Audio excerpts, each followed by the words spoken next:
আমরা আজ দাঁড়িয়ে রয়েছি 2023 সালের একেবারে শেষ লগ্নে, আর দাঁড়িয়ে আছি 2024-এর দোরগোড়ায়।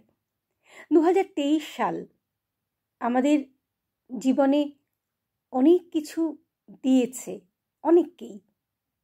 কেউ হয়তো পেয়েছেন ঝুড়ি ঝুড়ি ভালোবাসা, ঝুড়ি ঝুড়ি আনন্দ, কিন্তু অনেকেই আবার পেয়েছেন অনেক অনেক দুঃখ, চোখের জল, ব্যথা বেদনা। যারা দুঃখ, ব্যথা, বেদনা পেয়েছেন এই 2023-এ, তাদের জন্য বলবো যে চোখের জলকে আগুনে পরিণত করুন, যাতে সেই আগুন 2024-এ আপনাকে পুড়িয়ে সোনা বানাতে পারে, একেবারে খাঁটি সোনা। তাহলে দুঃখ একেবারেই অন্তরে রাখবেন না, চোখের জল মুছে ফেলুন।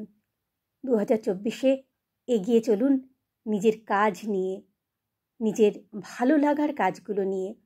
আর যারা 2023-এ প্রচুর প্রচুর আনন্দ পেয়েছেন, ভালোবাসা পেয়েছেন, তারা আরও আরও ভালোবাসা, আনন্দ পান। ভালোবাসার সঙ্গে তারাও জীবনের কাজগুলো করে যান, কারণ কাজ ছাড়া আমরা কিন্তু একেবারেই বেকার, তাই না? তাই সবাই আনন্দে কাজ করতে থাকুন। মনের আনন্দে যত কাজ করবেন দেখবেন তাহলে ভীষণ ভীষণ ভালো লাগবে, তাই না? তাহলে অ্যাডভান্স হ্যাপি নিউ ইয়ার।